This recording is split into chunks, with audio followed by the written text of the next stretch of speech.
주식시장에서 성공하는 단 하나의 비법을 네 글자로 줄이면 쌀사비팔이라고 합니다. 이게 무슨 뜻이냐면 쌀 때 사서 비쌀 때 팔아라 입니다.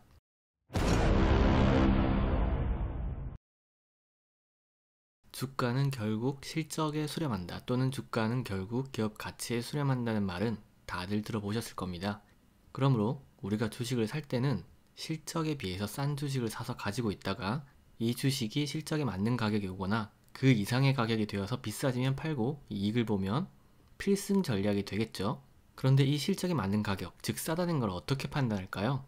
많은 분들이 PBR, 즉 주가 수준 자산 비율을 가지고 판단을 하시는데, 사실 PBR은 기업의 위기 시에 또는 경제 위기 등으로 인해 저평가가 되는 시기에 그 회사의 청산 가치를 따질 때 쓰면 보다 좋은 지표고요. 예를 들면 지난 서브프라임 모기지론 때 청산 가치 이하의 주가 수준을 보여줬던 기아차처럼요. 실질적으로 이 회사의 주가가 싸다 비싸다를 판단할 때는 주가 수익률인 PER 또는 자기자본 이익률인 ROE를 보는 게 좋은데, 왜냐면 이 수치가 지금 이 회사가 버는 돈에 비해 주가가 싸다 비싸다기 때문에 이 회사가 경영을 제대로 하고 있는 건지 판단하기 편하기 때문입니다. 자, 여기까지, 그리고 지금까지 간단하지만 굉장히 이상적이기만 하고 실천하기 어려운 이야기를 했습니다.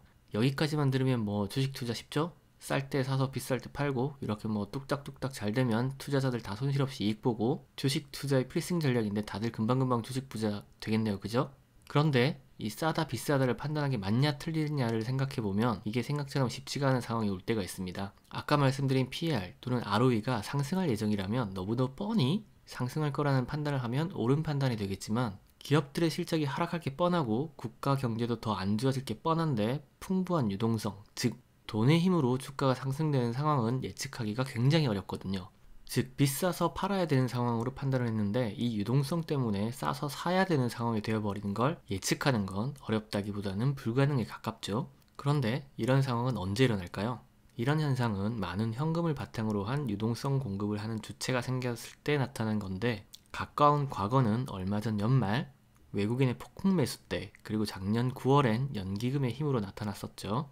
그런데 다들 아시죠? 보통 많은 현금으로 막 사대는 주체는 말이 주체지 그 주체는 거의 외국인이라는 거. 작년 9월과 같은 특수한 경우를 제외하곤 보통 돈의 힘으로 주가를 상승시키는 유동성 장세의 주인공은 외국인이니까요. 그런데 외국인은 왜 많은 현금으로 막 사대는 경우가 생길까요? 사실 외국인 역시 우리와 마찬가지로 주가가 쌀 때 삽니다. 그런데 그 싸다는 걸 판단할 때 외국인이 가지고 있는 돈의 양으로 판단하는 경우가 있습니다. 예를 들어 미국이 금리를 내려서 시중에 돈이 풀려서 돈이 많아졌어요. 그런데 투자할 곳이 없어요. 이렇게 되면 돈이 적었을 때는 안 사겠지만 돈이 많아지니 남아도는 돈으로 투자를 하려고 하니 그럭저럭 그냥저냥 한 가격의 주식들이 외국인이 보기에는 싼 상황이 되는 거죠.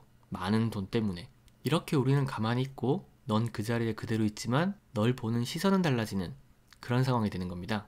거기다 다른 나라 경제가 다들 개판이라 결정적으로 살만한 게 한국 주식밖에 없으면 당연히 한국 주식을 사게 되는 거예요. 자, 지금까지 우리가 보는 실적과 다르게 주가가 왜 오르는지, 왜 외국인들이 유동성 장세를 만드는지를 이야기해드렸는데요. 최근 몇 개월간 국제 정세가 어떻게 변했고 그럴 때마다 외국인의 포지션은 어떻게 변했는지 한번 생각해 보시길 바라며, 그럼 노세요. 와, 동작구만. 뭐 갈 때 가더라도 너 정도는 괜찮잖아. 응?